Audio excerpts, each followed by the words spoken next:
Operation हो या कैज back हो, उम्मीद होती थी कि चॉपर आएगा, जो सपोर्ट हमको चाहिए वो सपोर्ट हमें मिलेगा ही मिलेगा। स्काउट हेलीकॉप्टर जिसे हम बोलते हैं, वो होता है एक छोटा चीता हेलीकॉप्टर। नाउ जो अटैक हेलीकॉप्टर है वो जाता है और अपने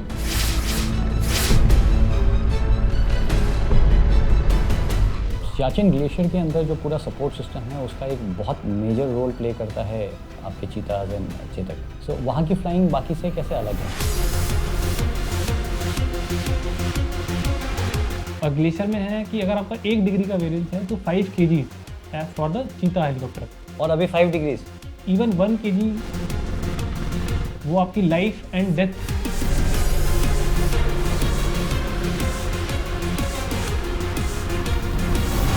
एंड वाइट आउट क्या होता है? तो 3:30 के आसपास हमें पता लगा कि एक सोल्जर के चेस्ट में पेन है और उसको इमीडिएटली इवैक्यूएट करना है। सेम वाइट आउट कंडीशन भी प्रिवेल कर रहे थे उस टाइम। वैली है, वो एक बोल बनता है। उस बोल में क्या है कि पूरा वो बोल विंटर्स में इट इज़ ऑल वाइट।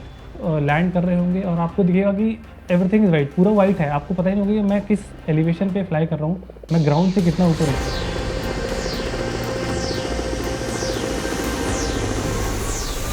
चीता में नाइट फ्लाइंग कैपेबिलिटी तो है नहीं। उसमें रात के 3:30 बजे हमें कॉल आता है, 7 सोल्जर्स को इवैक्यूएट करना है। जो वेदर विंडो है दैट इज़ फ्रॉम 5 to 7। जो हेलीपैड है, जो ग्राउंड से उसका हाइट है that is 70 meter. 70 meter. 70 metre.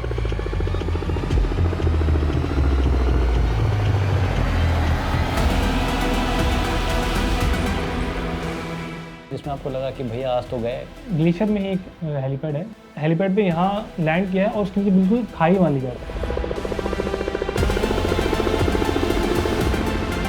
जैसे ही हमने कैजुअलिटी को उठाया,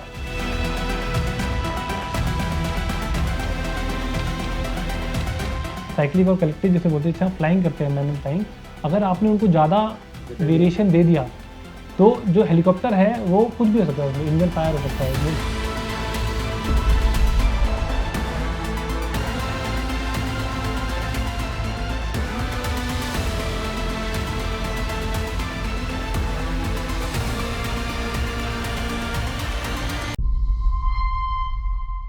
जय Hind and welcome back to monks and warriors. I am sure आप लोगों में से भी बहुत सारे मेरी तरफ वियतनाम के स्पेशल फोर्सेस ऑपरेशन वाली मूवीज़ देख करके बड़े हुए होंगे। हेलीकॉप्टर्स आते हैं, जंगल के बीच में लैंड करते हैं, ट्रुप्स फायरिंग के बीच में जंप करके निकलते हैं और सब कुछ इतना फास्ट एग्रेसिव। स्क्रीन पर ये सब कितना शानदार लगता है, नहीं या? लेकिन ज़रा सोचिए अगर वही ऑपरेशन सियाचिन ग्लेशियर में करना पड़े, 15,000 से 18,000 फीट पर नैरो स्नो कवर्ड रिजेस और वैलीज़ के बीच में, जहां हर मिनट वेदर डिसाइड करता है कि आप जिंदा रहेंगे या नहीं, जहां हवा इतनी पतली है कि हेलीकॉप्टर के लिफ्ट कम हो जाता है, एक सडन वाइट आउट पूरा होराइजन गायब कर देता है और एक गलत कैलकुलेशन से सिर्फ पायलट ही नहीं बल्कि रेस्क्यू का वेट कर रहे सोल्जर्स की जान भी ले सकता है। सो उन जमी हुई ऊंचाइयों में हेलीकॉप्टर्स सिर्फ मशीन्स नहीं होते, वो आइसोलेटेड एयर मेंटेन पोस्ट पर तैनात सोल्जर्स के लिए किसी मसीहा से कम नहीं होते। सप्लाईज, उम्मीद, कई बार जिंदगी का आखिरी मौका लेकर के आते हैं। सो यही सब डिस्कस करने के लिए आज हमारे साथ हैं मेजर नितिन रावत, सेना मेडल, एक आर्मी एविएटर जिन्होंने दुनिया के सबसे टफेस्ट फ्लाइंग कंडीशंस में छोटे लेकिन हमारे लेजेंडरी चीता और चेतक हेलीकॉप्टर्स उड़ाए हैं। अनगिनत कैजुअलिटी इवैक्यूएशन के मोमेंट्स इन डेंजरस वाइट आउट कंडीशंस। एक ऐसे ही ऑपरेशन में वो एक क्रिटिकली इल सोल्जर को इवैक्यूएट करने के लिए फॉरवर्ड पोस्ट तक गए, लेकिन प्रॉब्लम ये थी कि उनके पास बहुत छोटा सा एक वेदर विंडो अवेलेबल था। उन्हें लास्ट लाइट से पहले वापस आना था। कैजुअलिटी अभी हेलीपैड तक पहुंची नहीं है। अगर वो वेट करते हैं तो सिर्फ अपनी नहीं बल्कि अपने को पायलट और मशीन की जान भी रिस्क में डालते हैं। और आर्मी एविएशन में इसके लिए बहुत स्ट्रिक्ट SOPs होते हैं।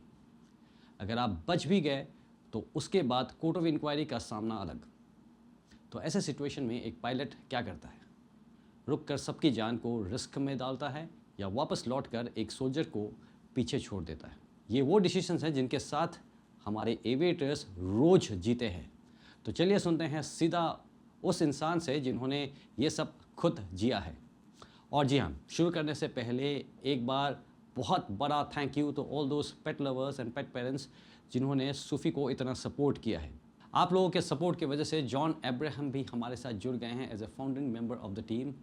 और सूफ़ी अब सिर्फ एक ऐप नहीं रहा, ये एक मूवमेंट बन गया है। जॉइन सूफ़ी।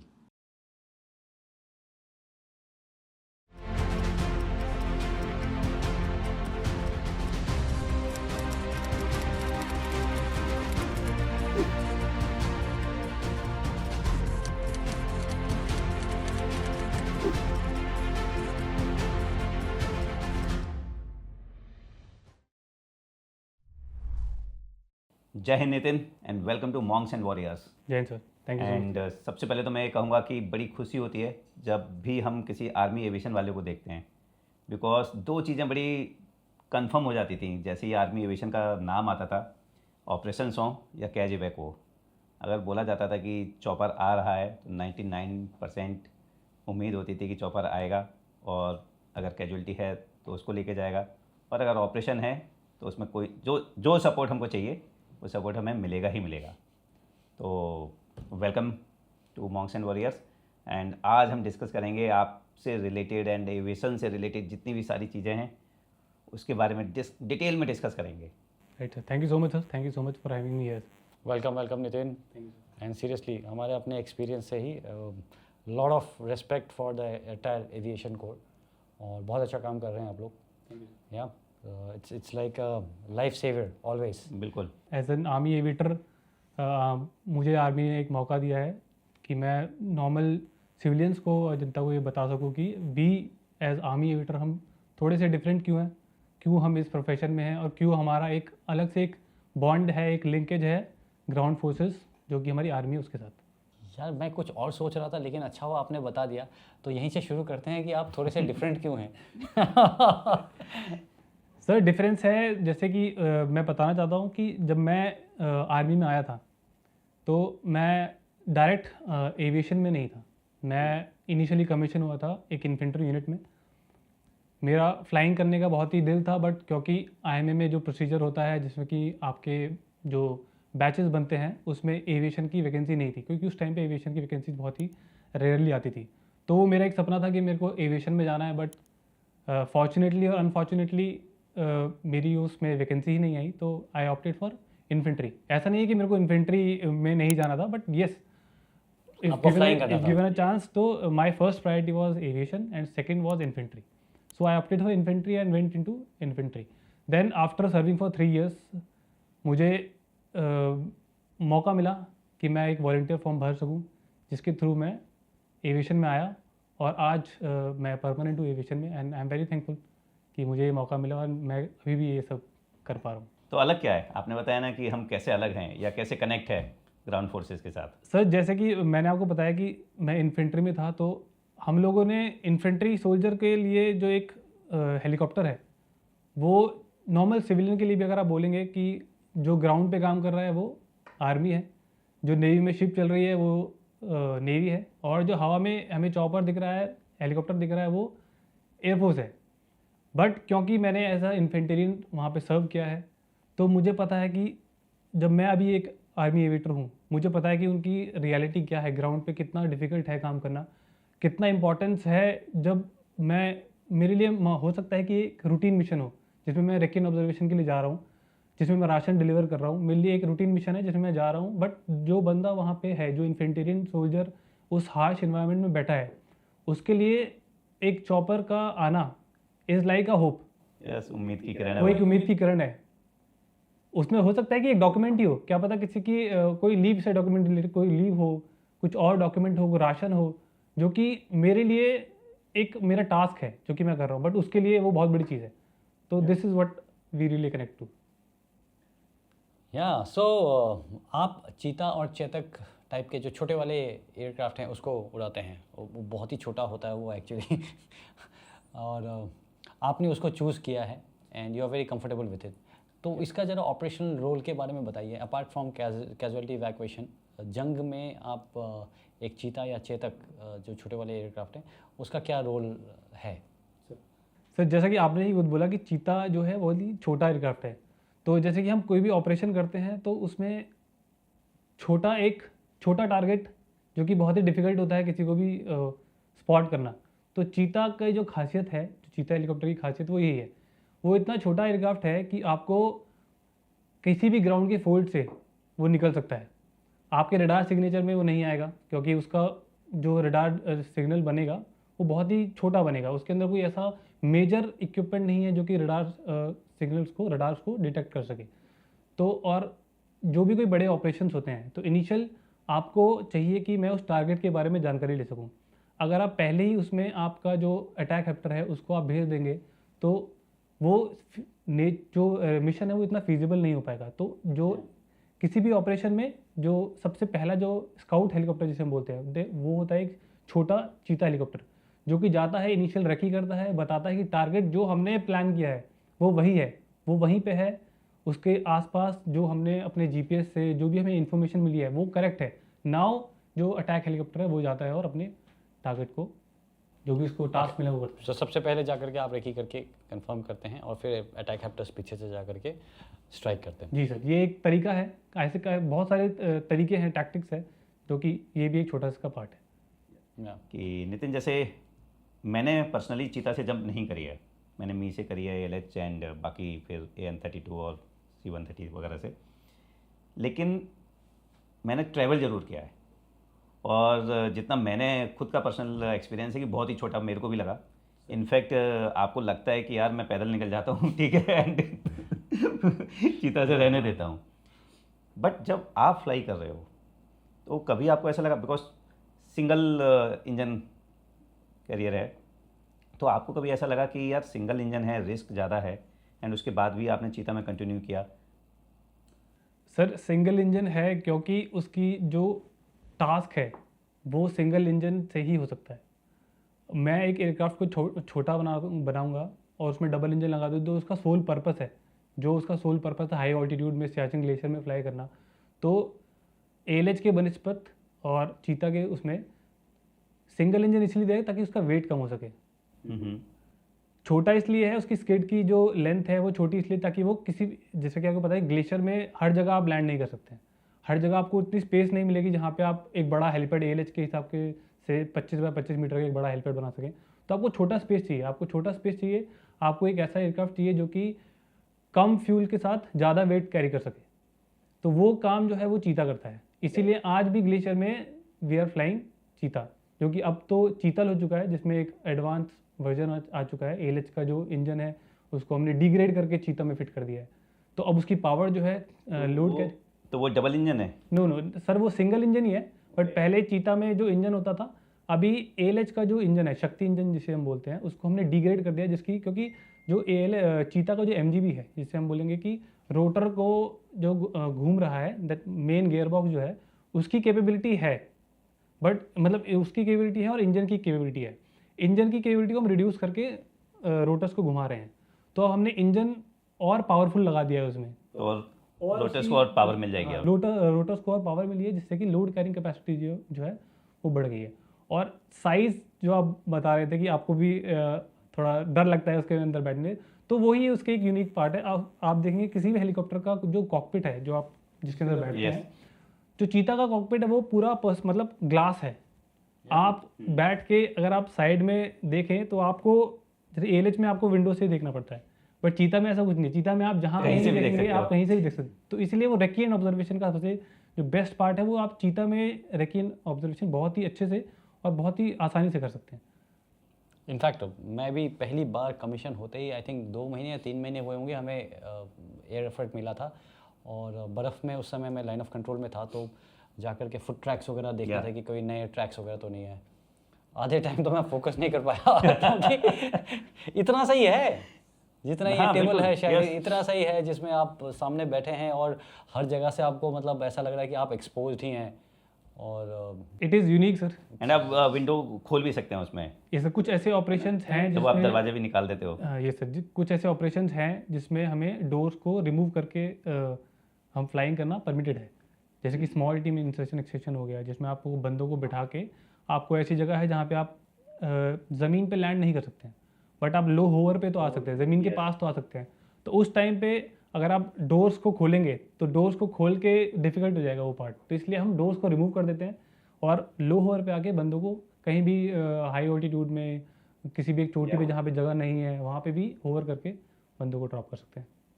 सियाचिन ग्लेशियर के अंदर जो पूरा सपोर्ट सिस्टम है उसका एक बहुत मेजर रोल प्ले करता है आपके चीताज and Chetak.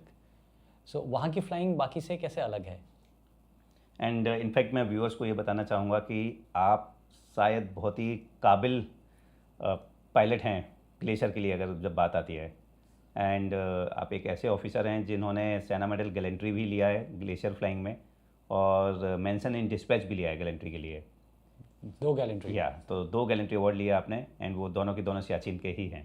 Sir thank you so much sir. ये मैं अपना एक मान लीजिए कि अपना एक कर्तव्य मानता हूँ, या फिर कोई भी अगर जो उस टाइम पे, क्योंकि मैं वहाँ था, जो कि कोई और होता वो भी सेम ऑपरेशन का, आर्मी एविएशन का हर एक पायलट जो भी ऑपरेट कर रहा है वो इक्वली ट्रेंड है।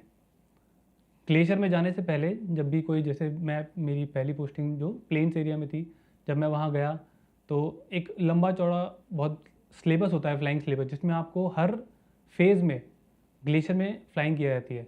आपको एक क्वालिफाइड फ्लाइंग इंस्ट्रक्टर पहले आपको हर हेलीपैड पे कैसे ऑपरेट करना है वो सिखाता है। उसके बाद एक क्वालिफाइड जो पायलट है जो कि वहाँ पे काफ़ी टाइम से लगभग 1 साल से जो फ्लाइंग कर रहा है, उसके साथ आप को पायलटिंग करते हैं, जिसमें आप देखते हैं कि वो कैसे फ्लाई कर रहा है। उसके बाद आपका दोबारा से एक डुअल होता है जिसमें कि फिर से आपका टेस्ट लिया जाता है कि क्या आप उस लेवल पे आ चुके हैं जिसके लिए आपको इंडिपेंडेंटली आपको एज अ पायलट लॉन्च कर सकते हैं कि नहीं। तो एक लंबे रिग्रेस प्रोसेस के बाद आपको ये जो आपने देखे होंगे सियाचिन पायलट वाला जो बैच है, तो ये आपको बैच मिलता है जो कि एज एन आर्मी एविएटर, हर एविएटर जो कि वहाँ पे पोस्टेड होता है वो एक लंबे से प्रोसेस के बाद एक सर्टेन क्वालिफिकेशन, एक सर्टेन लेवल पे आके हर एक की काबिलियत को उस लेवल पे लाया जाता है ताकि वो एक एज अ पायलट वहाँ पे ऑपरेट कर सके, सक्सेसफुली फ्लाई कर सके। जी सर। इतनी क्या खास बात है ग्लेशियर में? क्या जो सर कह रहे हैं कि इतनी क्या खास बात है, एंड व्यूअर्स के लिए अगर मैं बोलूँगा कि ऐसी क्या प्रॉब्लम्स हैं कि इतना मुश्किल हो जाता है? सो ग्लेशियर फ्लाइंग, पहली बात तो आप उस टेम्परेचर पे और उस एलिवेशन पे ऑपरेट कर रहे हैं जहाँ पे आज तक वर्ल्ड का जो हाईएस्ट हेलीपैड है, जो कि आपने सुना होगा अमर हेलीपैड, वो इंडिया के सियाचिन ग्लेशियर में है। तो उस एलिवेशन पे जब आप एक मशीन को फ्लाई कर रहे हैं तो उसकी अपनी एक लिमिटेशन है, एक ह्यूमन एक अपनी लिमिटेशन है। जैसे कि मैं आपको एग्जांपल देता हूँ टेम्परेचर से रिलेटेड। ग्लेशियर में समर्स में फ्लाइंग करना बहुत डिफिकल्ट है क्योंकि वहाँ पे टेम्परेचर्स बहुत हाई रहते हैं, एयर जो है वो रेयर हो गई है। तो अब आप टेम्परेचर हाई रहता है? हाँ, ग्लेशियर में समर कंपेरेटिवली मतलब आप कंपेयर कर रहे हैं विंटर से, क्योंकि विंटर में टेम्परेचर्स कम है, आपकी लोड कैरिंग कैपेसिटी ज़्यादा है क्योंकि हवा जो है वो भारी है। जितनी हवा भारी होगी आपको उतना ही आपको पावर्ड मार्जिन जो है वो ज़्यादा मिलेगा और आप उतना ही कॉरस्पॉन्डिंग जो वेट है, जो फ्यूल है और जो वेट है वो ज़्यादा कैरी कर सकते हैं। अब जैसे गर्मियों में टेम्परेचर्स बढ़ गए, हम कंपेयर कर रहे हैं सर्दियों से, तो क्योंकि गर्मियों में टेम्परेचर्स बढ़ गए हैं तो अब क्या हो रहा है कि जो हवा है, अब जितना थ्रस्ट प्रोड्यूस करना मेरे को एक्सपैंड हो गया हवा। हाँ, हवा एक्सपैंड हो गया। जितना मेरे को विंटर्स में अगर मैं कंपेयर करूँ तो समर्स में एयर रेयर हो गया, तो इतनी पॉकेट ऑफ एयर को मेरे को नीचे फेंकने से उतना मेरे को थ्रस्ट मिलेगा। तो अगर मैं कंपेयर करूँ तो जितना कलेक्टिव मार्जिन मेरे को पहले मिल रहा था वो इतना नहीं है। अब जैसे कि एक इंसिडेंट मैं आपको बताता हूँ कि समर्स में हमने एक हेलीपैड पे हम कुछ एक लोड लेके जाना था, तो वहाँ पे कैलकुलेशन जो होती है वो एक्चुअल टेम्परेचर से नहीं हो सकती है क्योंकि कम्युनिकेशन इतना अच्छा नहीं है कि वो उस टाइम पे क्या टेम्परेचर है, और टेम्परेचर जो है बहुत ही जल्दी वेरी करता है। तो हमने एक अपनी ब्रीफिंग में, जैसे हम बोलते हैं प्री फ्लाइट ब्रीफिंग जिसे बोलते हैं, ब्रीफिंग में हमने एक weight corresponding to that fuel हमने कैलकुलेट किया और हमने वो फ्यूल वेट अपना उसमें रखवाया जिसके अंदर कुछ राशन था। तो अभी हम वो लेके गए। अब इन रूट हमने देखा कि हेलीपैड जैसे हमारे इंसाइट हुआ कि टेम्परेचर जो वेरिएंस है वो 5 डिग्री का है, और ग्लेशियर में है कि अगर आपका 1 डिग्री का वेरिएंस है तो 5 kgs for the Cheetah helicopter 5 kgs का वेरिएंस आता है। तो अगर आप मान लीजिए कि मैंने एक degree temperature 1 degree is 5 kgs, जो ये हमारा मेंटल कैलकुलेशन के लिए है। तो और अभी 5 degrees, yes, now suddenly 25 kgs। तो अगर मैं 100 kgs लेके गया था तो एक्चुअल में वहाँ जो वेट मैं ड्रॉप कर सकता हूँ वो 75 kgs है, बट अभी मेरे पास 100 kgs है। तो 25 kgs का मार्जिन जो है वो बहुत ही डिफिकल्ट है ग्लेशियर में। ग्लेशियर में even 1 kg can be very detrimental, वो आपकी लाइफ एंड डेथ का सवाल बन सकता है। तो ऐसे केसेस में अब मेंटल कैलकुलेशन बहुत ज़्यादा आपको एज एन एविएटर आप सिर्फ बैठ के ये नहीं कर सकते कि मैं जो मैंने प्री फ्लाइट में किया था उसके अकॉर्डिंग आप नहीं कर सकते। अब जैसे कि ये एक हमारे एक सीनियर एविएटर के साथ हुआ था ये सीन, तो उसमें उन्होंने तभी के तभी मेंटली कैलकुलेट किया कि क्योंकि मेरे पास 25 kgs अभी मेरे पास लोड ज़्यादा है, तो अब मैं उस पर लैंड नहीं कर सकता हूँ। तो व्हाट ही डिड, उसने वहीं पे 3 स्पायरल मारे, 3 स्पायरल्स मारे, मतलब ही मतलब बर्न द फ्यूल, हाँ he burn the fuel, he come to a calculation कि इतने फ्यूल के corresponding now 75 kgs is okay, कि उतना फ्यूल का वेट बर्न हो गया है। तो अब 75 kgs के लिए मेरा इतना फ्यूल जो है वो हो चुका है। तो now he landed, he drop the 75 kgs 100 kgs and then he came back. तो ये जो है आपका मेंटल कैलकुलेशन जो है इस तरीके से हमें करना पड़ता है और इसीलिए थोड़ा डिफिकल्ट है। ट्रिकी है। एंड वाइट आउट क्या होता है? Sir white out, black out और वाइट आउट दो ऐसी कंडीशंस हैं। ब्लैक आउट से मैं आपको रिलेट करता हूँ कि ब्लैक आउट है जैसे कि आप रात में फ्लाई कर रहे हैं। ब्लैक आउट में क्या है कि बाहर कुछ नहीं दिख रहा है, आपको विजुअल क्यूज़ नहीं है, तो ब्लैक आउट में आपको बाहर दिख नहीं रहा है, तो ये एक कंडीशन है। और वाइट आउट एक कंडीशन है जिसमें आपको एज अ ह्यूमन आपको बाहर दिख रहा है बट वो सारा वाइट है। आपका जो डेप्थ परसेप्शन है, जैसे कि अगर मैं मान लूँ कि ये एक पॉइंट है जो कि हवा में है, अब मैं इस पॉइंट की जो 3 डायमेंशनल इमेज बनाऊंगा कि ये लैंड से कितना हवा में है, उस पॉइंट से कितनी दूरी पे, मुझसे कितनी दूरी पे, तो वो उसके लिए मुझे कुछ रेफरेंसेस चाहिए, मुझे उसके राइट लेफ्ट ऊपर नीचे कुछ एक पॉइंट चाहिए जिससे मैं उसका उसकी 3D उसकी जो एयर में 3D इमेज जो है एक्चुअल पोजीशन एक्चुअल पोजीशन है वो मैं कैटर कर सकूँ। बट अगर मैं आपको एग्जांपल दूं कि अगर मैं इस पूरे रूम को वाइट कर दूं जिसमें आपको कॉर्नर्स वगैरह floor everything is white, you will not be able to guess कि जो सामने एक पॉइंट है वो मुझसे दूर है या वो मुझसे पास है, वो ऊपर है या किस हाइट पे है। तो दिस इज वाइट आउट और ये बहुत ही एक प्रोमिनेंट फिनोमेना है जो कि ग्लेशियर में होता है वाइल्ड विंटर्स। जैसा कि मैं आपको एग्जांपल दूं, एक हेलीपैड है वहाँ पे, भीम हेलीपैड करके, तो वहाँ पे जो हेलीपैड है उसके चारों तरफ जो वैली है वो एक बोल बनता है। उस बोल में क्या है कि पूरा वो बोल विंटर्स में it is all white, it is like a vanilla ice cream. आप वेनिला आइसक्रीम जैसे रखेंगे उस तरीके का है। तो अगर आप उस हेलीपैड पे जा रहे हैं और कंडीशन था सो कि अगर आपको स्काई इज ऑब्सक्योर्ड, मतलब कि अगर बादल भी आ जाए तो नाउ अब आपको कुछ ग्राउंड से और स्काई से आप कुछ मेकआउट नहीं कर पाएंगे कि ग्राउंड कहाँ ख़त्म है और स्काई कहाँ शुरू है। तो ऐसी कंडीशंस में बहुत ही डिफ़िकल्ट रहता है आपको ये जज करना कि हेलीपैड और ग्राउंड किस उस पे है। आप अप्रोच के टाइम पे जाएंगे, आप लैंड कर रहे होंगे और आपको दिखेगा कि एवरीथिंग इज़ वाइट, पूरा वाइट है, आपको पता ही नहीं होगा कि मैं किस एलिवेशन पे फ्लाई कर रहा हूँ, मैं ग्राउंड से कितना ऊपर हूँ। और ऐसे बहुत से केसेस भी हुए हैं जिसमें कि आप इनएडवर्टेंटली आप ग्राउंड में की तरफ चले गए हैं। तो उसको अवॉइड करने के लिए बहुत सारे तरीके हैं, बहुत सारे ग्राउंड फोर्सेस से हम वो करते हैं कि कुछ ऐसे मार्किंग्स की जाए। नहीं, एक सेकेंड, तरीके हैं मतलब इंस्ट्रूमेंट्स आपको नहीं बताते हैं कि आप कहाँ हैं, कितने ऊपर हैं? सर इंस्ट्रूमेंट जो अभी चीता में है, इंस्ट्रूमेंट में जो GPS होता है और रेडॉल्ट जिसे हम बोलते हैं कि ग्राउंड से हमारा डिस्टेंस बताता है कि हम किस लेवल पे फ्लाई कर रहे हैं। बट चीता की यूनिकनेस ये है कि इट इज़ वो उसमें ऑटो पायलट नहीं है, जो सारी फ्लाइंग है वो विजुअल फ्लाइंग है। आप इंस्ट्रूमेंट देख के फ्लाई नहीं कर सकते, मतलब आप कंटिन्यूसली इंस्ट्रूमेंट और बाहर नहीं देख सकते, अदरवाइज आप डिसोरिएंट हो जाएंगे। तो yes, for reference it is there, but final critical phases में जब आप लैंड करने जा रहे हैं तो उस टाइम पे आप अंदर देख के और बाहर देख के अगर आप ये करेंगे तो आप डिसोरिएंट होंगे। इसलिए जो हम ग्राउंड फोर्सेस के साथ, जो कि मैं एक आपको तरीका बताता हूँ कि किस तरीके से हम इस कंडीशन को ऐसा ना हो और कैसे हम लैंड करेंगे। तो हम लोग क्या करते हैं कि ग्राउंड फोर्सेस को बताते हैं कि वो जो आपके फ्यूल के ड्रम होते हैं, उन ड्रम्स को हम ऊपर से पेंट करके, जो कि वाइट में सबसे ज़्यादा कलर दिखता है दैट इज़ ऑरेंज, तो वो ऑरेंज पेंट करके then you place it on the line of approach कि जिस डायरेक्शन से हेलीपैड पे हेलीकॉप्टर आता है उस डायरेक्शन पे हम वो ड्रम्स को इक्वी डिस्टेंस, मतलब अराउंड 25-50 मीटर्स के आसपास वो लगा देते हैं, ताकि ऐसे इन्वायरमेंट में वो जो पॉइंट्स हैं, जो पॉइंट मार्कर्स हैं, उससे हमें दिखे कि हाँ अभी हेलीपैड जो है वो इतना दूर है, इसकी जो मैं इस पॉइंट पर हूँ। और ये कुछ तरीके हैं, जो टैक्टिक्स है जो कि ऑपरेशंस की बात करते हैं। यू आर ट्वाइस अवॉर्डेड, सो पहले मेंशन इन डिस्पैच वाला बात करते हैं। क्या क्या था scenario and what had actually happened? Sir मैं सियाचिन ग्लेशियर में जो चीता का एक डेट होता है जिसमें 2 हेलीकॉप्टर्स रहते हैं एक टाइम पे, मैं उसमें था।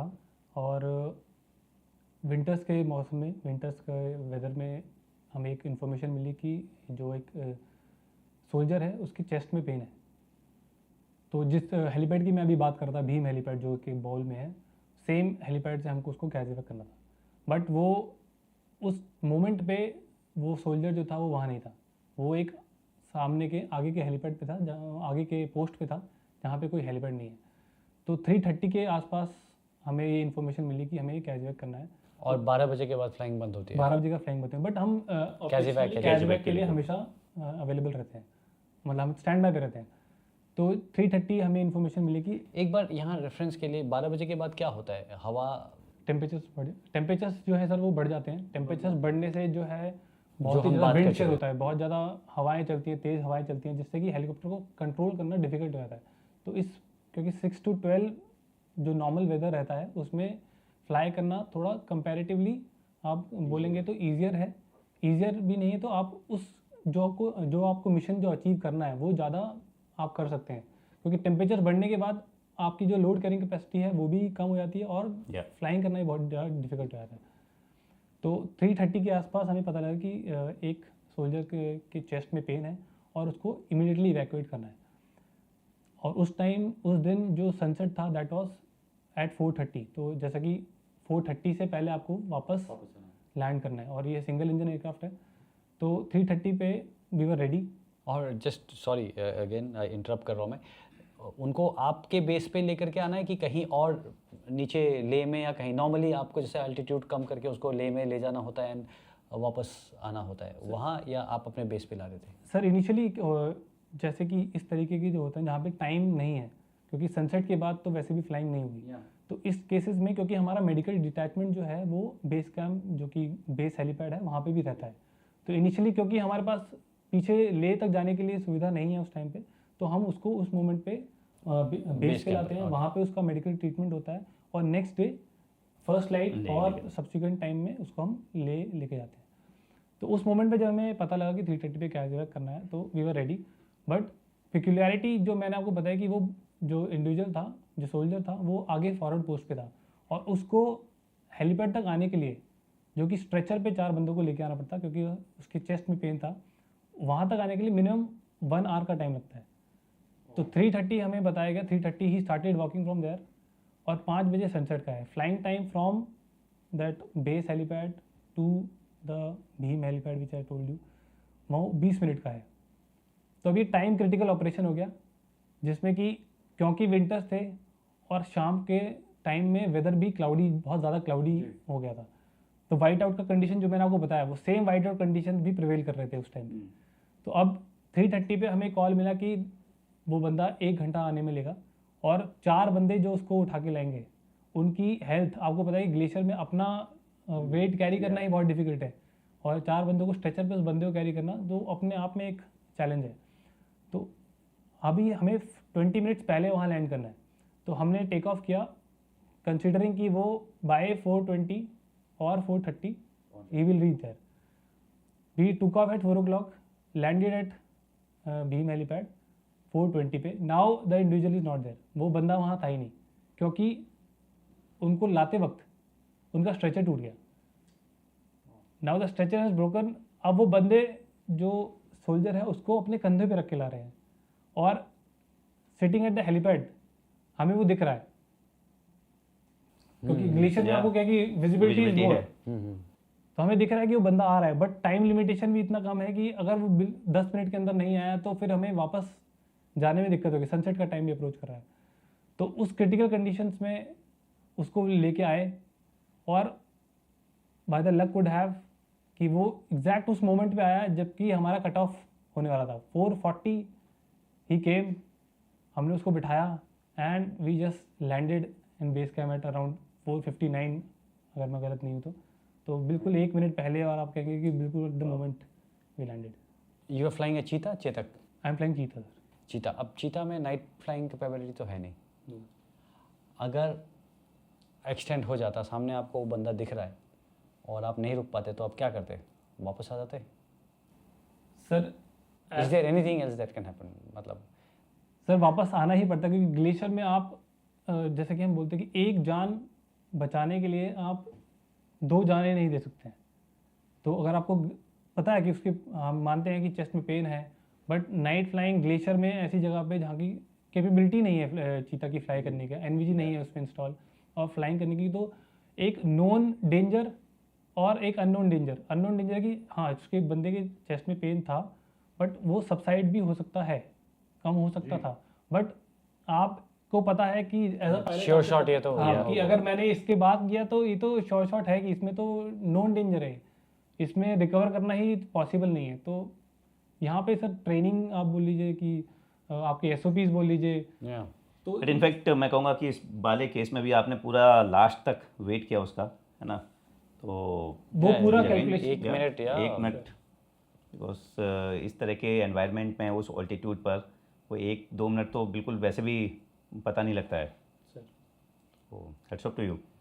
बट इसके बाद आपको फिर सेना मेडल मिला। सर ये सेम ईयर की है सर कहानी, जिसमें 2023 जून का ये इंसिडेंट है, जिसमें रात के 3:30 बजे हमें कॉल आता है कि एक इंसिडेंट हुआ है एक हाई एलिवेशन पोस्ट पे, जिसकी लगभग ऊंचाई 16,500 के आसपास है। वहाँ पे एक इंसिडेंट होता है कि जिसकी वजह से फर्स्ट लाइट पे हमें 7 सोल्जर्स को इवैक्यूएट करना है, 7 सोल्जर्स। ओह, मतलब अच्छा खासा इंसिडेंट था जिसमें 7 लोगों को इंजरी हुई। तो अब पिक्यूलियरिटी ये थी इस ऑपरेशन की कि पिछले 3-4 दिन से वेदर एकदम ख़राब था, फ्लाइंग की कोई अपॉर्चुनिटी ही नहीं थी।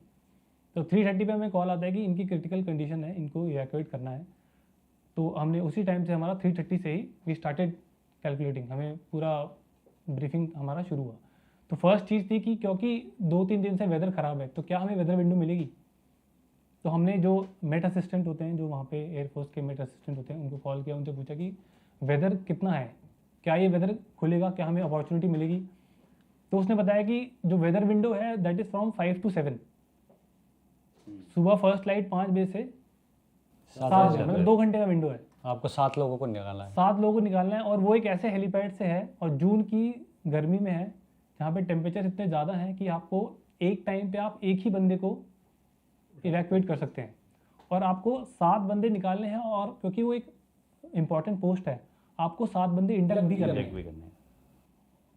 फ्लाइंग टाइम उस हेलीपैड का, जो जहाँ से हमने उड़े, वो लगभग 15 मिनट ही है, ज़्यादा फ्लाइंग टाइम नहीं है। बट क्योंकि टेम्परेचर्स बहुत ज़्यादा है, तो उस टाइम पे एक हेलीकॉप्टर एक बार में एक ही शटल कर सकता है, अदरवाइज आपको उसका बीच में क्या बोलते हैं, आपको TRS कराना पड़ेगा, टर्न राउंड सर्विसिंग, जिसमें आपको फ्यूल भराना पड़ेगा, उसका आपको ग्रीजिंग ऑयलिंग करनी पड़ेगी। तो अब ये कैलकुलेशन 3:30 बजे स्टार्ट हुई। तो आप एक आदमी ले जाएंगे, एक आदमी ले आएंगे, हाँ जी, एक आदमी लेके जाएंगे और एक आदमी लेके 1-to-1 Yeah. Exchange.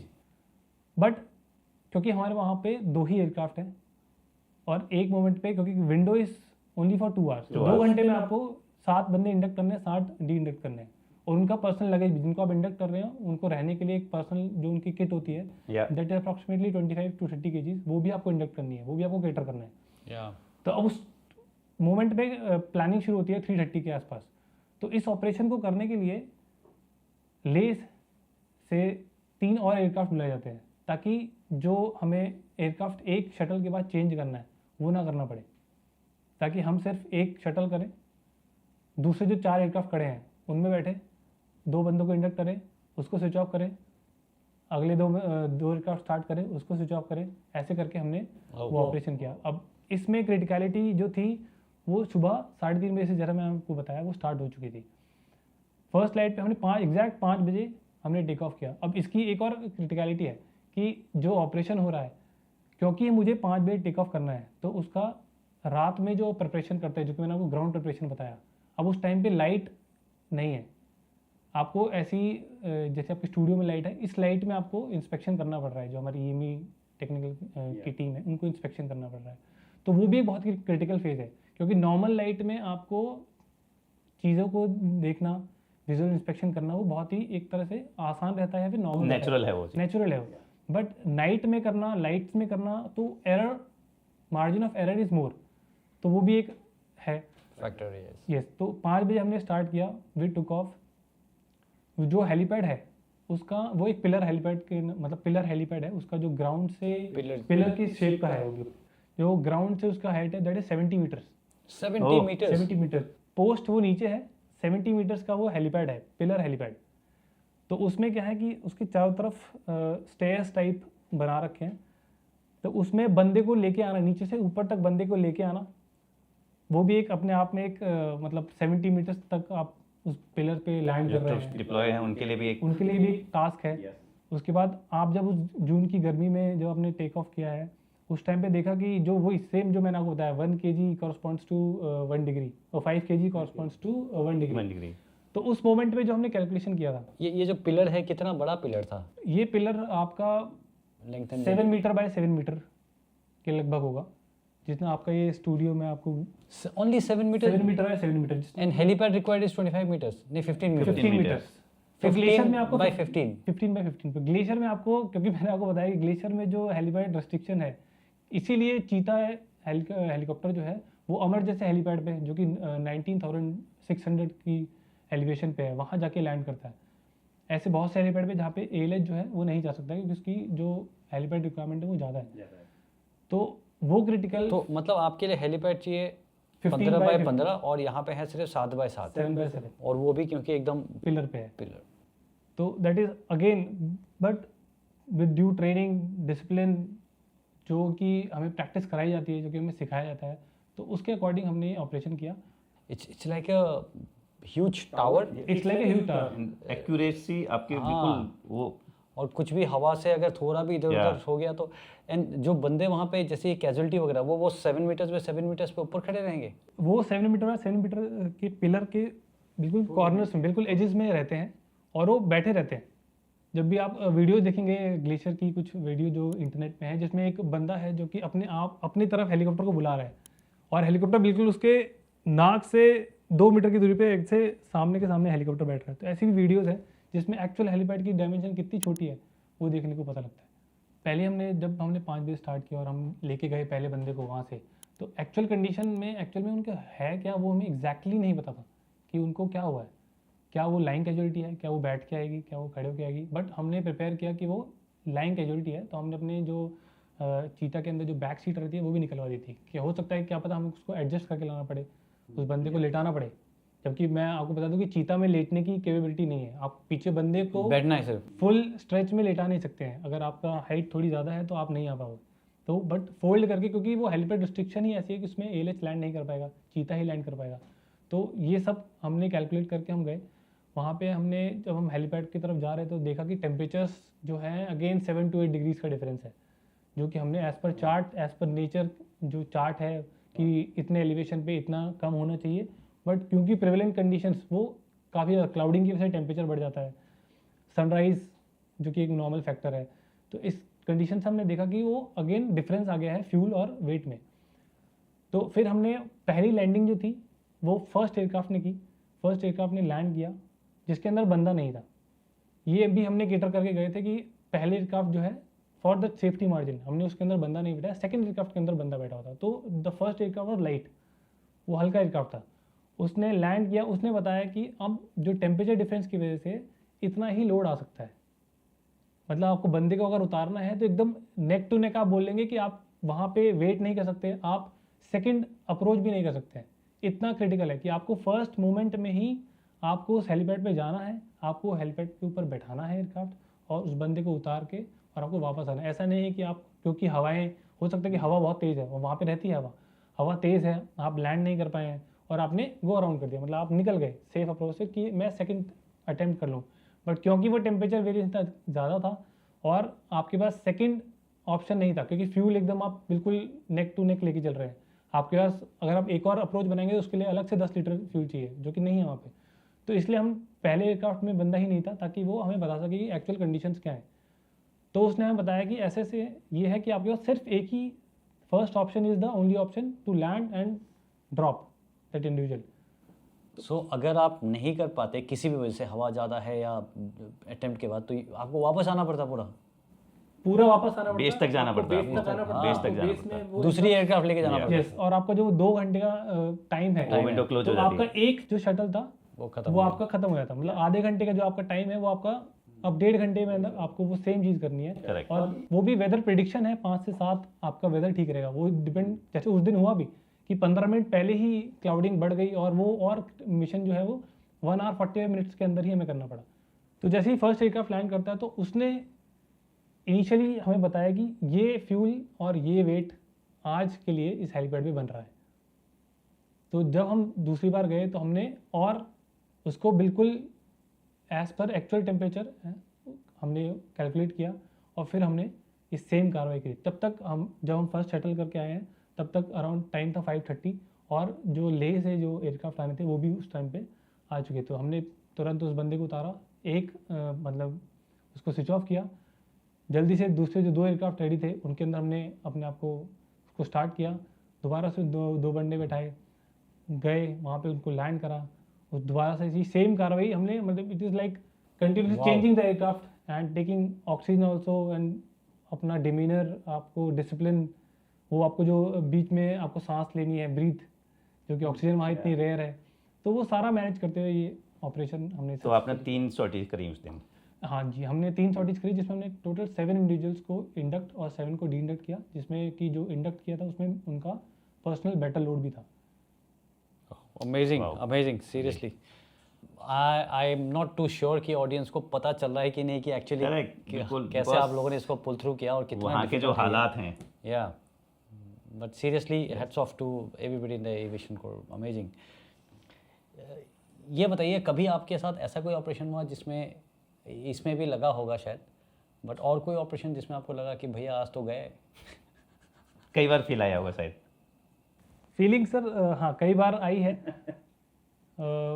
Calculated risk आप इसे बोल सकते हैं कि क्योंकि आप ग्राउंड पे जब बैठे हैं तो आपने एक रिस्क कैलकुलेशन किया है, जिसमें आपने उस मोमेंट पे जहाँ भी आप जा रहे हैं वहाँ पे आपने कुछ एक विंड फैक्टर लेके, कुछ एक एलिवेशन लेके, कुछ एक टेम्परेचर लेके, जो कि एक्चुअल्स में आपको नहीं पता है क्योंकि आप यहाँ बैठे वहाँ का कुछ भी पता नहीं लगा सकते। इतना एग्जैक्ट हमारे पास इंस्ट्रूमेंट नहीं है जो कि विंड स्पीड बता दें कि वैली के अंदर कितनी विंड होगी। पोस्ट पे यस, पोस्ट पे वहाँ बंदे बता सकते हैं। सेम इंसिडेंट मेरे साथ एक हुआ जिसमें ग्लेशियर में ही एक हेलीपैड है जो कि अराउंड 15,000 के आसपास है। उसकी पिक्युलरिटी ये है कि जैसे आप कंपेयर करेंगे कि ग्लेशियर का जो फ्लोर है, आप ये सेम चीज़ 15,000 पे है ग्राउंड और वो पोस्ट 17,000 पे है। तो अगर आप एक्चुअल ग्राउंड डिस्टेंस देखें उसका, उस बेस से रिलेटिव हाइट जो हम देखें तो वो 2,000 फीट ही है, ज़्यादा डिफरेंस नहीं है। तो जो जिस हेलीपैड की मैं बात कर रहा हूँ जिसका एलिवेशन 15,500 फीट के आसपास है, उसका वैली से और उस हेलीपैड की location the difference is around 7,000 to 8,000 feet. तो आपको ये मान लीजिए कि आप एक हेलीपैड पे यहाँ लैंड किया है और उसके नीचे बिल्कुल खाई मान लीजिए आप, एकदम पूरा वेकेंट है वो। 7,000 to 8,000 आप जैसे ही टेक ऑफ करेंगे सडनली आपको 7,000 से 8,000 फीट की एक खाई दिखाई देगी और आपको एक ऐसा लगेगा कि आपने कहीं एक जंप ले लिया, फ्री फॉल ले लिया जैसा कि आप बोले। तो उसमें क्या हुआ कि हमने जैसे सेम एक कैजुअलिटी इवैक्यूएशन मिशन, उससे एरोडायनामिक्स में भी फर्क पड़ जाता होगा? एरोडायनामिक्स में, क्योंकि वैली फ्लोर, ग्राउंड फ्लोर की जो हवा आप उठ रही है थ्रस्ट, वो 2,000 फीट पे आपका जो एयर का वेरिएशन आएगा, ग्राउंड से हवा टच करते हुए जा रही है और ऊपर की तरफ उठ रही है, और एक है जो वैली फ्लोर से आ रही है 7,000 फीट से नीचे से, क्योंकि गर्मियों के टाइम पे ग्राउंड जो है ग्राउंड गर्म होता है और हवा ऊपर की तरफ उठती है। तो एक हवा जो 7,000 फीट से अपनी स्पीड पकड़ते हुए आ रही है और वैली माउंटेन को टच करते हुए आ रही है, उसमें जो वेरिएशन होगा, जो टर्बुलेंस होगा वो बहुत ज़्यादा होगा कंपेरेटिव टू जो मैंने आपको पहला तो आप वहाँ से उतरते एकदम पूरे टर्बुलेंस में? उतरते ही वो मैं आपको अभी आप बताता हूँ कि एक्चुअल में हुआ क्या। तो सेम कैजुअलिटी इवैक्यूएशन मिशन था, तो हम लोग वहाँ पे गए। तो इनिशियली जो टर्बुलेंस था वो मिनिमल था। मिनिमल आप बोलोगे कि कंपैरेटिवली आप उसको कंट्रोल कर सकते हैं, आप एयरक्राफ्ट को थोड़े बहुत टर्बुलेंस में आप सेफली जा सकते हैं। तो जैसे ही हमने कैजुअलिटी को उठाया और हमने टेक ऑफ किया, जो मैंने आपको बताया, जैसे ही टेक ऑफ किया टर्बुलेंस इतना ज़्यादा था कि जो ROD जिसे हम बोलते हैं कि आपको कितना रेट ऑफ डिसेंट है, एक इंस्ट्रूमेंट होता है हमारे एयरक्राफ्ट में जो कि रेट ऑफ डिसेंट बताता है कि एयरक्राफ्ट इस हाइट से इस हाइट में किस स्पीड से गया है। तो वो इतना ज़्यादा था कि आपके जो उस इंस्ट्रूमेंट में 1500 to 2000 फीट पर मिनट के हिसाब से वो दिखा रहा है। मतलब कि आपको सडन, जैसे कि आपको किसी ने ऊपर से पकड़ के एकदम ऐसे पुश कर दिया हो। ओह, तो वो जो सीट ऑफ पैंट्स वाली जो फीलिंग होती है, जिसमें आपको एक बंदा आपको पीछे कैजुअलिटी बैठा हुआ है एंड चीता चीते हेलीकॉप्टर ऑल मैनुअल फ्लाइंग। आप किसी मोमेंट पे ऐसा नहीं कि आपने उसमें ऑटो पायलट लगा दिया है और आपने उसको छोड़ दिया है। तो both the pilots are on control, और वो जो सिंक का फीलिंग है, sinking feeling that is very dangerous. जो उसमें होता है रोलर कोस्टर में। Yes, that is very dangerous. आपको सडनली आप किसी भी एक नॉर्मल ह्यूमन को पकड़ के ऊपर से ऐसे नीचे की तरफ खींचेंगे तो उसका जो नॉर्मल वो होता है, वो उसकी बॉडी जो है वो आपस में या अकड़ जाती है। इनफैक्ट जब चॉपर से जंप करते हैं तो शुरुआत वाली फीलिंग वही है बिकॉज वो थ्रस्ट नीचे पे फेंकता है टक। हाँ जी, तो अब इसमें क्योंकि ये मैनुअल फ्लाइंग है, मैं कंट्रोल्स पे हूँ, दोनों पायलट्स कंट्रोल पे हूँ, सडनली वो सिंक आया है, तो जो नॉर्मल फीलिंग है, तो मैं अपने आप को बचाने के लिए आप बोल लीजिए, फिर नॉर्मल एक ह्यूमन रिएक्शन होता है वो करने के लिए। बट इसमें क्या हो सकता है कि अगर आपने जो इंस्ट्रूमेंट जो साइक्लिक और कलेक्टिव जिसे बोलते हैं, जैसे हम फ्लाइंग करते हैं मैनुअल फ्लाइंग, अगर आपने उनको ज़्यादा जकड़ लिया। वेरिएशन दे दिया तो जो हेलीकॉप्टर है वो कुछ भी हो सकता है, उसमें इंजन फायर हो सकता है, इंजन सर्ज हो सकता है। और कि आपने उस ज़्यादा उसको खींचा तो फ्यूल ज़्यादा चले गया, इंजन में ही आग लग गई। तो जो पूरा वेदर था वो in route to our base location that was such कि हमारे को कभी 1500 फीट की आरओडी, कभी 1500 फीट का ascent, and it was a very small patch जो हमको दिखा, वहाँ पे पूरा डस्ट बॉल बन जाता है दोपहर के टाइम पे। देयर अ कंडीशन की बहुत तेज़ विंड शेयर होता है, जिसकी वजह से जो लेह लद्दाख की आपने देखा होगा मिट्टी जो है Yeah. वो उठ के पूरा एकदम डस्ट बॉल हो जाता है। तो वी सॉ कि हमको अब जहाँ से हम आए थे वो रास्ता ही बंद हो गया है, ओए, वो रास्ता ही बंद हो गया। एक तो पूरा लग रहा है कि आज तो जान से ही जाएंगे, और दूसरा जहाँ जाने का रास्ता है वो बंद हो गया है। अब इस कंडीशन में आप अब ये बताओ, नीचे अगर टर्बुलेंस है, आप मैं इसको हाइट दे दूं और ऊपर चले जाऊं? बट आप पहले ही 15,000 फीट पे फ्लाई कर रहे हैं, सीलिंग लिमिट सीलिंग क्या है? लिमिट है उसकी। सीलिंग है 23,000 फीट, बट आप कहाँ तक जाएंगे? और ग्राउंड जो आप चीता चेतक में आप फ्लाइंग करते हैं तो ग्राउंड कांटेक्ट होना चाहिए, मुझे ग्राउंड दिखना चाहिए। ऐसा नहीं है कि मेरे नीचे बादल आया और मैं ऊपर चले गया क्योंकि ऊपर क्लियर था और मैं चलते जा रहा हूँ, ग्राउंड ही नहीं पता कहाँ है। तो ग्राउंड कांटेक्ट होना बहुत जरूरी है, ये एक प्री रिक्विजिट है। क्योंकि आपको मैनुअली manual देखना fly है। करना जब तक आपको दिखेगा नहीं, जब तक एज अ ह्यूमन नेचर आपको ज़मीन दिख रही है तो आप कंफर्टेबल हैं कि मुझे पता है कि ये ज़मीन है और मैं यहाँ फ्लाई कर रहा हूँ। अगर मैं आपके नीचे से ज़मीन निकाल दूँ, मैं आपको सिर्फ ऊपर स्काई में उड़ाता रहूँ कि ठीक है नीचे क्लाउड है और स्काई ऊपर है, तो वेरी डिफिकल्ट, क्योंकि आपको नहीं पता कि वो क्लाउड लेवल कहाँ खत्म हो रहा है, रेफरेंसेस रेफरेंसेस क्या है, कौन सा हिल फीचर कहाँ पे है। आप क्लाउड के ऊपर सडनली आपने थोड़ा डिसेंट डाला कि क्लाउड से नीचे निकल के मैं देखता हूँ और सामने कि पहाड़ आ गया। सामने पहाड़ आ गया। तो इसलिए ग्राउंड कांटेक्ट होना बहुत ज़रूरी है। तो इसी केस में यही हमारे साथ हुआ कि वो पीछे का जो विंडो था, जो वेदर विंडो था, वो पूरा डस्ट बॉल से कवर्ड था। अब now we have only 2 options, either we land, वहाँ किसी पास के नियर बाय हेलीपैड पे हम लैंड करें, वहाँ स्विच ऑफ करें। बट अब उसकी क्रिटिकलिटी है कि स्विच ऑफ तो कर देंगे, बट उस हेलीकॉप्टर को उस इन्वायरमेंट में जो कि कवर्ड पार्किंग चाहिए वो नहीं है वहाँ पे। एक ऑप्शन ही था, एक दूसरा ऑप्शन था कि fly low and slow to look out कि कहीं तो विंडो होगा। और जैसा कि हमने किया, हमने थोड़ा सा स्पीड को अपना रिड्यूस करा, कंट्रोल किया एयरक्राफ्ट को, स्पीड को रिड्यूस किया, and we waited for around 2 to 3 minutes to look out for both जो हेलीकॉप्टर्स थे। दे स्टार्टेड लुकिंग आउट कि कोई तो थोड़ा बहुत ओपन पैच होगा। और उस टाइम पे आप बोल लीजिए कि 1 मिनट का एक पैच मिला हिल फीचर के साइड से, जिसमें से हम निकले। और ग्लेशियर में होता ऐसा है कि एक जगह वेदर बिल्कुल ख़राब है और सडनली यू clear है। Cross edge. It is like मतलब आप किसी एक बादल के उससे निकल गए हैं। तो वही हमारे साथ हुआ। यहाँ पे हमारी जान यहाँ अटकी हुई थी। The moment we cross that small patch, एकदम वहाँ पे ब्लू स्काई आ गया। तो it is must have been very amazing. आज सब सोचते हैं तो। ओह, नितिन, लास्ट में आप मेरे को ये बताइए, जैसे आपने बताया, मतलब हम लोगों को पता लगा कि आपकी फैमिली में मैक्सिमम लोग यूनिफॉर्म में हैं, मेल भी एंड फीमेल भी, है ना? तो बहुत ही अच्छी बात है। मतलब I am saying it's a matter of pride. ठीक है, आप एक ऐसी फैमिली से बिलोंग करते हैं कि जो जनरेशन्स जहाँ पे देश के लिए सर्व कर रही हैं, और आपके जो बड़े भाई हैं वो खुद एविएटर हैं, एविएशन आर्मी एविएशन में ही हैं। तो आपको फौज ज्वाइन करने की, एनडीए जाने की इंस्पिरेशन शुरू से फैमिली की तरफ से थी या कुछ एक्सटर्नल मतलब मोटिवेशनल वो भी थे? कई लोगों ने मूवी देखी, कईयों ने कुछ रोल मॉडल बनाया कि इसको देखकर मैं आया, आपके लिए क्या था? सर जैसा कि आपने बोला कि मेरे फैमिली में मैक्सिमम लोग आर्मी में ही हैं, तो मैं जब अभी जैसे मैं अपने यूनिट में रहता हूँ और मैं जब अपने घर में आता हूँ तो मुझे अलग घर में अलग ज़्यादा डिसिप्लिन लगता है। डिफरेंस है वो मेरी लाइफ में बहुत कम है, क्योंकि मेरे फादर 19 गार्ड्स से रिटायर हुए हैं। तो मैं बचपन से ही मैं, मेरे सिबलिंग्स, मेरा एक बड़ा भाई है और एक बड़ी बहन है, तो हम बचपन से ही वो आर्मी का जो ट्रीटमेंट है, आर्मी का जो रिस्पेक्ट है, जो डिसिप्लिन है, जो इन्वायरमेंट है, वो देखते हुए बड़े हुए हैं। तो हमारा पहला, हम तीनों बहन भाइयों का वही था कि हमें जाना आर्मी में है, जस्ट करके देखते हैं कि क्या हो क्या रहा है। तो इसी सीक्वेंस में हम लोग, मेरे भाई ने एनडीए का एग्ज़ाम दिया, नहीं हो पाया, आप लकी बोल लो उसको, क्योंकि वो कॉलेज चले गया उसके बाद। तो सर मैंने फिर एनडीए का एग्ज़ाम दिया, तो आई वॉज फॉर्चुनेट इनफ कि मैं फर्स्ट अटेम्प्ट में ही आई गॉट सेलेक्टेड। मैंने 3 साल की ट्रेनिंग करी एनडीए में, फिर मैं IMA and then I join the army. उससे तक आपके पहले भाई- तब तक मेरे भाई की किस्मत जो कि मुझसे अच्छी थी, he got into SS entry, और वो मुझसे सेम ईयर में he got commission into aviation. Okay, direct aviation. Aviation तो उसको देख के पहली बार, क्योंकि IMA तक मुझे नहीं पता था कि आर्मी एविएशन पर्टिकुलरली एक है, क्योंकि हम लोग जैसे कि मैंने आपको बताया कि हेलीकॉप्टर फ्लाइंग हो रही है तो एयरफोर्स का पार्ट है। तो जब मेरा खुद का भाई एविएशन में गया तो मैंने देखा कि नहीं, अपॉर्चुनिटी है कि हम फ्लाइंग भी कर सकते हैं।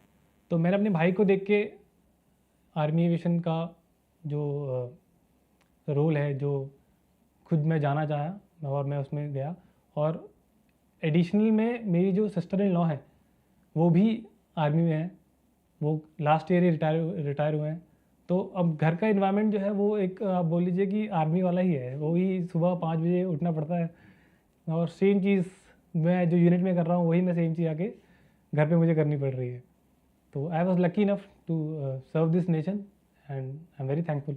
एंड आई एम श्योर कि आपके बच्चे भी ये पॉडकास्ट देखेंगे एंड ये वाली चीज़ भी देखेंगे कि मतलब उनको ये चीज़ आगे कंटिन्यू करनी है। I hope so sir. Thank you so much Nitin, really enjoyed आपके साथ बात करके। और once again our sincere heartfelt respect to the entire aviation code. आप लोग बहुत अच्छा काम कर रहे हैं and salute to everybody. Yes, Thank you so much, sir. Thank you for calling me, and I was part of representing my arm, and I hope so कि I did justice. बहुत अच्छा। बहुत ही अच्छा Nitin, and thank you. Thank you so much. जय हिंद। जय Hind. Yeah.